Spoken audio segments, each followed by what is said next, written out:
Welcome to the DJ Storybook interview series. My name is Brian Murphy, and today we have a very special guest. If you look through his Facebook page and look at who this guy is, he has great messaging, and I want to talk about that today, especially in this time of COVID and what we've all been through.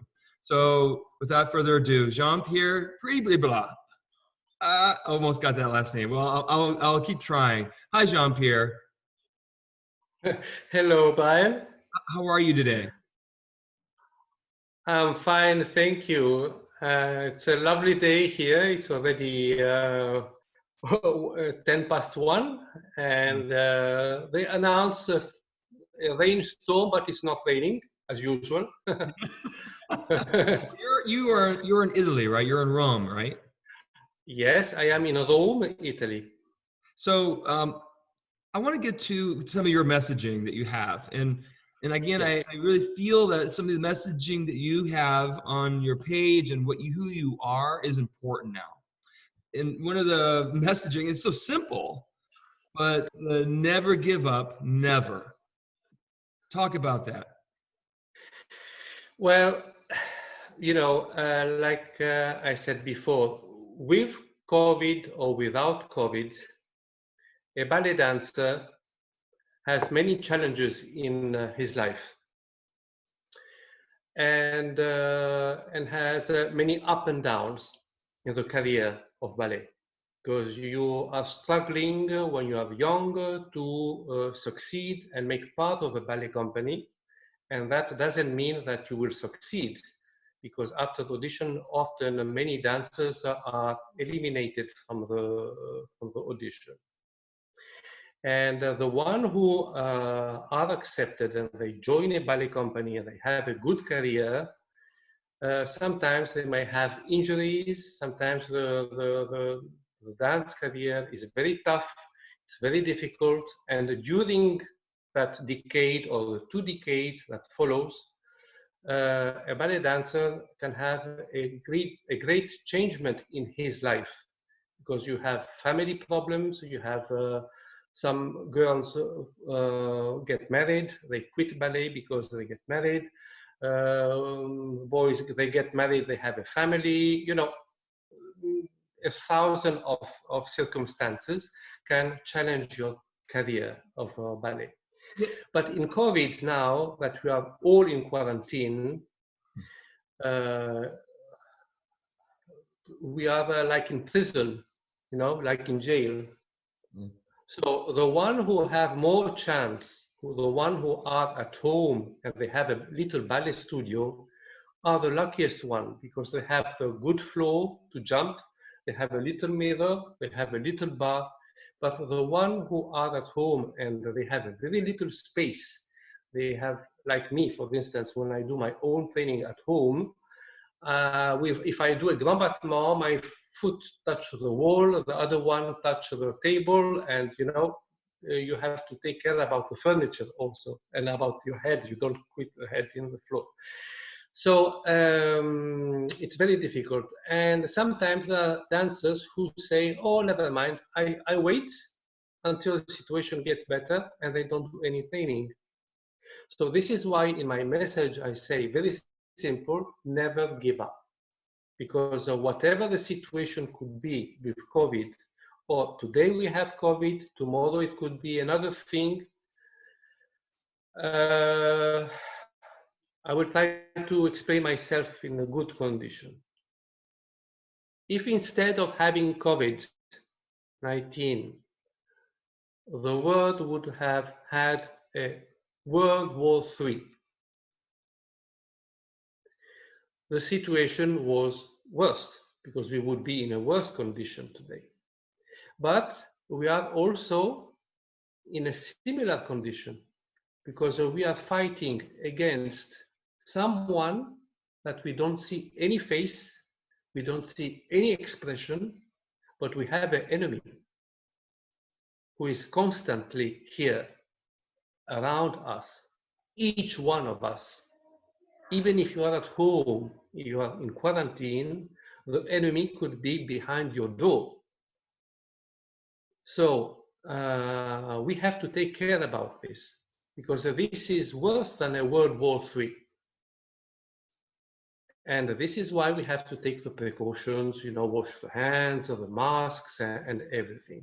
And this is why I said to the dancers on Facebook, never give up.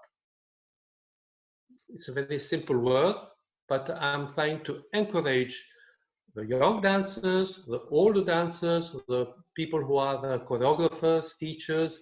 And what I'm happy to see is that many teachers are giving classes online with Zoom or with other web things. Of course, when you give a class on Zoom, for the teacher, it's very difficult to have 20 students and you see the teacher who is standing like that in front of the computer looking to the mistakes. Like if you are in a ballet studio and you have everyone who is at the bar, which is a completely different feeling. Because when you are at the bar and you have the teacher, you have the pianist, it's a different atmosphere that we all miss very much. Because, when you are with other people, there's a different contact than when you are online. So, Jean-Pierre, everything you're saying is very true. And the component of the being an artist, at least from the dancers, is performing. Yes. And I think we crave that sense of giving. Yes. Talk about that now, and how do we deal with, in our mind, knowing potentially it could be 2 years, a year down the road? We cannot predict what is going to happen in 1 year, 2 years. The situation could be better, as it could become worse, and as it could become really dramatic.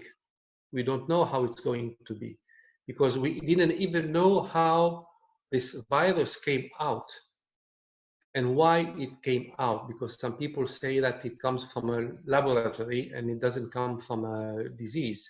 You see, so we mustn't listen to the people opinion, but we must listen to the doctors who are better placed than us. Ignorant person like me is not going to understand how COVID came out, and I don't really care how it came out. I see, yes, the results, but I take care, and I'm afraid also. But we don't know how to predict the thing in 1 year, 2 years time. So we all hope that the situation will be better, and connecting all those things to ballet, to the world of ballet, if we have to stay like that still other 2 years, is going to be dramatic for the opera houses, for the ballet companies, for the ballet schools, because now, after 3 months, in France, in Italy, in Europe, there are many ballet schools who are closing because they don't have finance to pay the rent. And, so if we have to wait a little bit more until January 2021 or June 2021, I'm sure the situation will turn out very bad for some ballet companies and ballet schools. Jean-Pierre, as I'm listening to you, I also feel like there's an opportunity. Yes. I think that it's encouraging to see this environment and the opportunities that have been coming out and the creativity that's been coming out. Yes. And I want to get back. I want to talk about your work. Yes. Some of your I'm calling them paintings because I can't see it as a canvas. You have to talk about what type of artist are you? Talk about who you are. When I was young and I was going to formal school, I loved to work on hand painting and drawing. And then finally, when I started to work on the computer, something like 18 years ago, I said, I'm going to try to mix the things together. And I will do some works for ballet, with painting, with drawings, with computer. And this is what I started. In the beginning, my works were not very nice. I had to, to clean and, to correct a lot of things. And then finally, when I started to uploading some videos and some works on the net, I saw that people were, the response was quite positive and people were quite happy about it. 4 years ago, I made a beautiful work. I don't know if this you are referring to, for the ballet dancers of South Africa, with many dancers that have been working with me.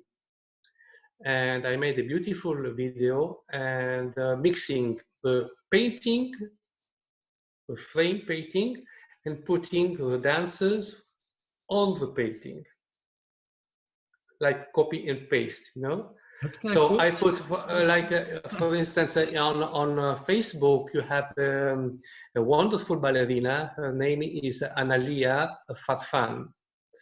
And so she sent me beautiful pictures of her. And I took some of her pictures and I put her picture on the painting of Degas with the other ballerina. And so that people were very happy about this because it was quite an original idea. I mean, that didn't exist before.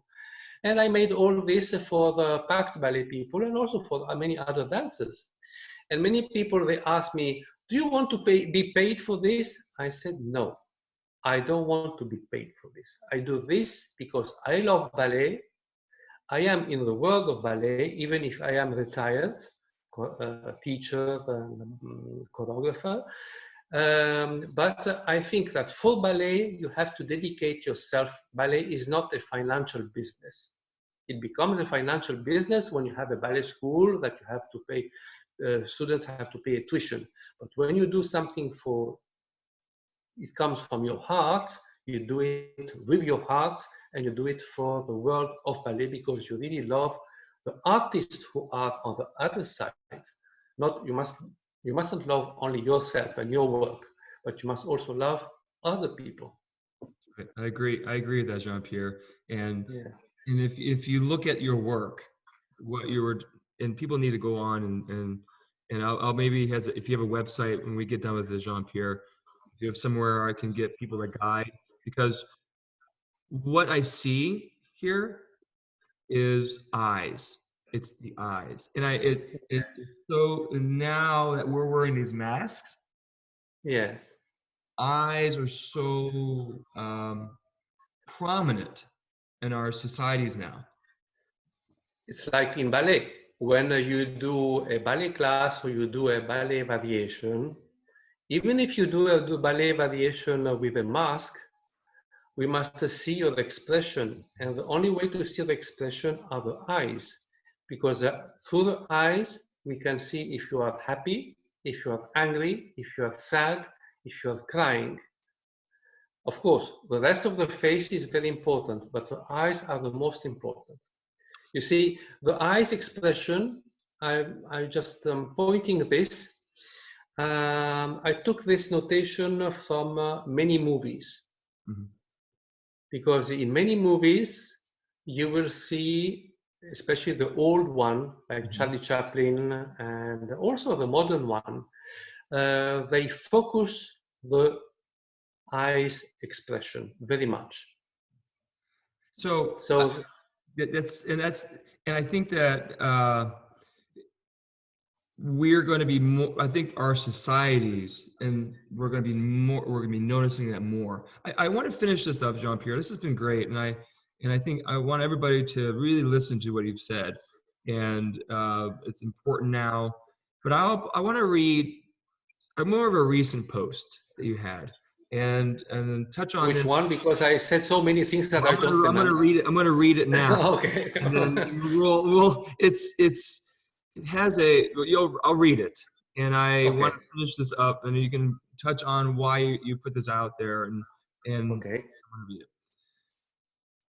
This is what you posted. So those who died yesterday had plans for this morning. Those who died this morning had plans for tonight. Don't take life for granted. In the blink of an eye, everything can change. So forgive often and love with all your heart. You may never know when you may not have that chance again. That's very true. I Um, know many people who were dying on bed, and they didn't have the opportunity to apologize to the other people who received a lot of harm from those people who were dying. I just Because feel, life is very short.